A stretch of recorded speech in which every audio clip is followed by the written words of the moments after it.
Hi, my name's Deann Bauer, and I'm on the board of the Sustainability Project, also a member of the Green Building Alliance, and a local eco-broker in town here, specializing in green-built homes in the real estate industry.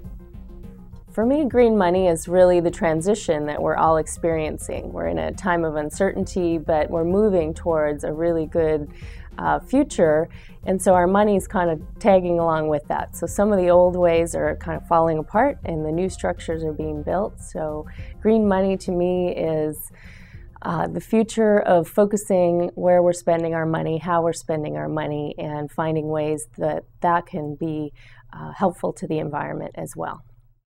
One way green money can take place in our lives is through the banking and investment services that we choose. And when I was researching this, a lot of what I found were the existing models of credit cards and banks and investments are all available now, and with a consciousness towards the environment. So we can choose credit cards that now give 1% back to 50 causes that you can choose which ones. Banking is very interesting. I think local banks personally are a good way to go. And one of the things that I found was a local bank here in Santa Barbara, the American Riviera Bank, actually, because they're new, have the newest, latest technology. The woman there shared with me that actually an existing bank, to make a deposit, you drive your car to the bank, you stand in line, you deposit your check. That check then goes to a servicing area. It actually gets flown from Santa Barbara probably to Salinas or Sacramento. From there, it has to be flown again on an airplane to one of the Federal Reserve Bank's holding areas, which is in San Francisco or LA. So this one piece of paper, this one deposit, this one check is now flown across California. And then their technology, though, they have the newest technology. You walk up, you deposit your check, and it actually goes directly to the Federal Reserve electronically. So there's no transportation needed to make that deposit.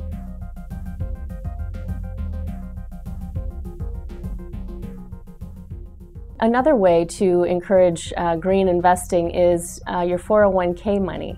I think that we who have investments that way through our employers, or we choose to create a retirement account, we can choose where that money gets invested. And there are several funds out there. I've researched quite a few.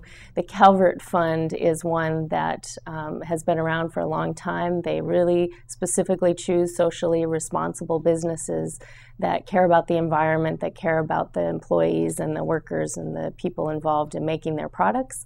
And so I've done some research on that and find that if you do look on the internet, there's a wealth of information and you can make really good choices on your 401k plan. The other investment, the biggest investment that people usually make in their lifetime is in their home.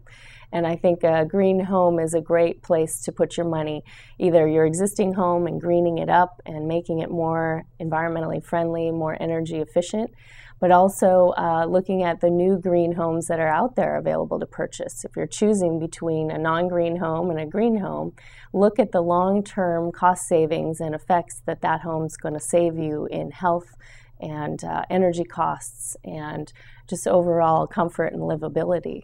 But the biggest thing I do, I think, is I buy locally. I really, really support the local artists, the local farmers.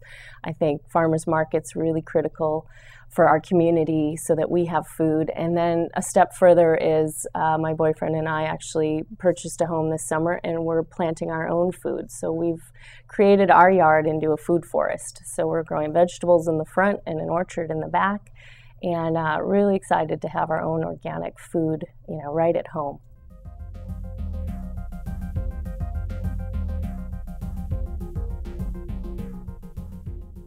Kind of a new trend we're seeing is green businesses, and you can actually be a certified green business now. The Santa Barbara County Green Business Program is just being launched. You can go and there's a checklist. You can get your business that you work for to become a certified green business. And I think that's going to be a great trend for our community. There are consultants out there that will come and consult with your business and give you some different aspects of how you can green up your business, and hire them on a one-on-one basis and get a very customized way to approach your business. Another way is to research some of the well-known green companies, and they all are more than willing to share their ideas. Yvon Chouinard, the owner of Patagonia, does lots of talks around the U.S., and I've heard him speak, and he's more than willing to help any company to green up their business. You just give him a call. He's had Walmart call him. He's had all the big guys call to ask, what can we do? We're ready to green our business, and you're a great example.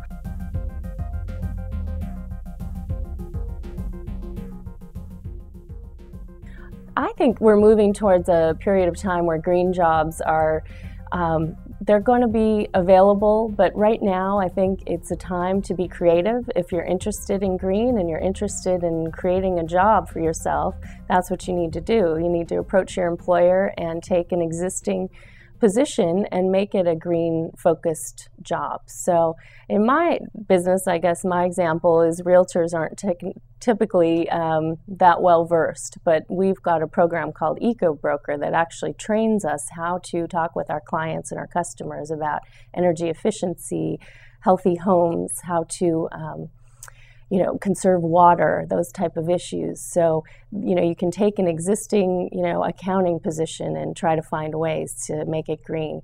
Lots of ways to do that within your own job currently is just be more responsible with recycling and paperless, and, email is really the best way to keep down the amount of paper and storing your files on your computer.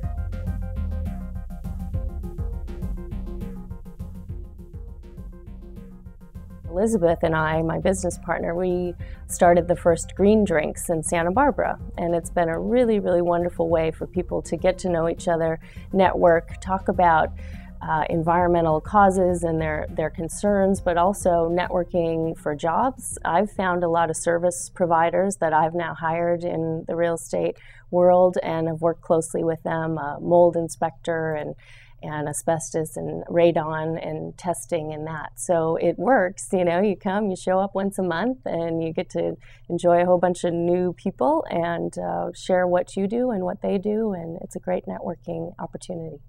If I was to recommend three steps you can take towards greening your money life part of your life, anyway, your lifestyle, I would recommend start with considering moving your banking to a local bank, and one of the ones that can do the direct deposit that is not going to transport your deposits every day on an airplane for many miles. So I think that one's really critical. I also think local, supporting our local artists, our local farmers, supporting local businesses, restaurants, those that are keeping our community going and that are close.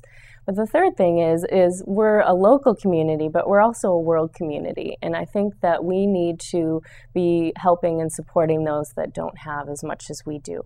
And another aspect there is a brand new group in town started a microloan program. And these are loans for disadvantaged women over in Africa. And it's called Bank of Hope, HOPE.